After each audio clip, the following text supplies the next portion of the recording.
ہزاروں روسی نوجوان گزشتہ برس جنوری میں پوتین کے سیاسی حریف اور ناقد الیکسی نوالنی کی حمایت میں باہر نکلے ہیں۔ الیکسی نوالنی کو برلن سے واپسی پر فوری طور پر گرفتار کر لیا گیا تھا۔ الیکسی نوالنی نے بڑے پیمانے پر ہونے والی بدعنوانی کا پردہ چاک کر کے اپنا ایک نام بنایا اور انہوں نے پوتین کی سیاسی جماعت یونائٹڈ رشیا کو چوروں اور لٹیروں کی جماعت قرار دیا۔ روس میں شروع ہونے والے مظاہرے گزشتہ برسوں کے سب سے بڑے مظاہروں میں سے تھے۔ ان مظاہروں پر پولیس نے دھاوا بولا اور ہزاروں مظاہرین کو حراست میں لیا۔ الیکسی نوالنی اس وقت جیل میں اور ان کی صحت بھی خراب ہے۔ انہیں ایک متنازع بدعنوانی کے مقدمے میں قصوروار قرار دے دیا گیا تھا۔ یہ مغربی ممالک سے پوتین کے تعلقات کی اتنی خرابی کی ایک اور وجہ ہے۔ اگست 2021 میں الیکسی نوالنی کے دماغ کو متاثر کرنے والی دوائی کے ذریعے مارنے کی کوشش کا الزام فیڈرل سیکیورٹی سروس پر عائد ہوئی تھی۔ نویچوک ایک ایسا زہریلا ہتھیار ہے جسے روس کے سابق خفیہ ایجنسی کے سربراہ سرگئی اسکرپل اور ان کی بیٹی یولیا کو سن 2018 میں برطانیہ میں مارنے کے لیے استعمال کیا گیا تھا۔ پوتین نے مشہور سیاسی رہنماؤں اور دیگر کارکنوں کے خلاف اس طرح کے عملوں میں کسی بھی تعلق کی تردید کی ہے۔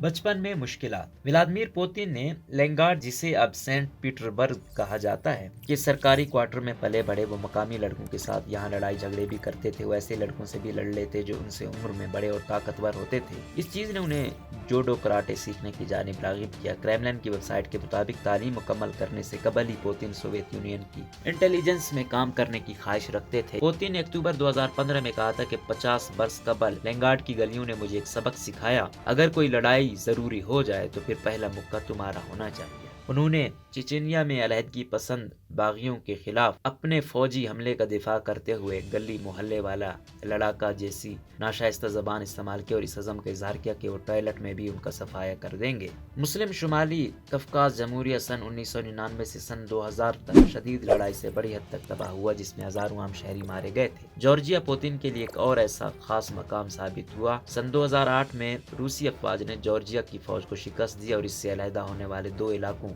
ابخازیہ اور جنوبی اوسیشیا اپنے قبضے میں لے لیے۔ جارجیا کے اس وقت کے نیٹو نواز صدر میخائیل ساکاشویلی کے ساتھ یہ بہت ہی ذاتی نوعیت کا تنازع تھا۔ اس تنازع نے سابق سوویت ریاستوں میں مغرب نواز رہنماؤں کو کمزور کرنے کے لیے پوتین کے ارادوں کو ظاہر کیا۔ ارب پتی دوست۔ پوتین کے ارد گرد موجود ان کے دوست امیر ترین ہیں اور یہ خیال کیا جاتا ہے کہ پوتین خود بھی بہت زیادہ دولت مند ہے۔ وہ اپنے خاندانی اور مالی معاملات کی تشہیر نہیں کرتے۔ سن 2016 میں پاناما پیپرز لیکس نے آف شور کمپنیوں کے ایک بڑے خفیہ نیٹ ورک کو بے نقاب کیا تھا، جس کی ملکیت پوتین کے ایک دیرینہ دوست سرگئی رولڈوگن کی ہے۔ پوتین اور ان کی اہلیہ لیون میلا نے تقریباً 30 سال قبل ہونے والی شادی کے بعد سن 2013 میں علیحدگی اختیار کر لی تھی۔ انہوں نے پوتین کو بہت زیادہ کام کرنے والا رہنما کے طور پر بیان کیا۔ خبر رساں ادارے روئٹرز کے تحقیقات کے مطابق پوتین کی ایک بیٹی کترینا ماسکو اسٹیٹ یونیورسٹی میں ایک اعلیٰ انتظامی عہدے پر فائز ہیں اور ایکروبیٹک راک اینڈ رول مقابلوں میں پرفارم کرتی ہیں۔ پوتین کی سب سے بڑی بیٹی ماریا تعلیم کے شعبے سے منسلک ہیں اور وہ اینڈوکرائنالوجی میں تخصیص کر رہی ہے۔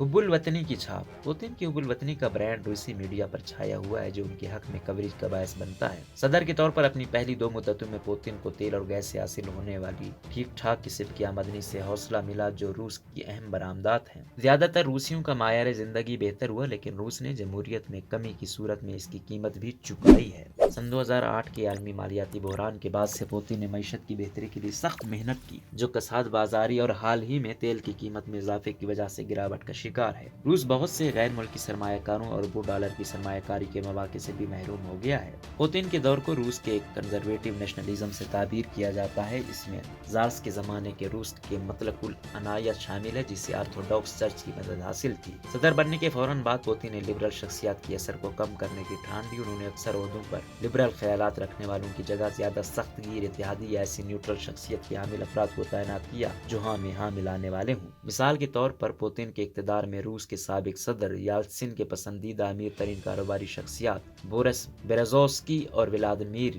گوسنسکی کو بالآخر روس سے مفرور بن کر جلا وطنی اختیار کرنی پڑی۔ روس میں انسانی حقوق کے بارے میں بین الاقوامی تشویش میں گزشتہ برسوں کے دوران اضافہ ہوا ہے، خاص طور پر ایک زمانے میں دنیا کے امیر ترین ارب پتیوں میں سے ایک میخائیل خودروکوفسکی اور پنگرو پیسیرائٹ، جسے پوتین مخالف کارکنوں کو جب جیل بھیجا گیا۔ اب جیسا کہ روس یوکرین پر حملہ کر رہا ہے اور پوتین نے خبردار کیا ہے کہ اگر کوئی روس پر حملے کی کوشش کرتا ہے تو ماسکو فوری رد عمل دے گا۔ اس وقت تمام نظریں روس کے صدر ولادیمیر پوتین پر ہیں کہ وہ آگے کیا کرتے۔ روزنامہ قدرت کی ویڈیو دیکھنے کے لیے ابھی یوٹیوب چینل پر سبسکرائب کریں اور بیل آئیکن پر بھی کلک کریں۔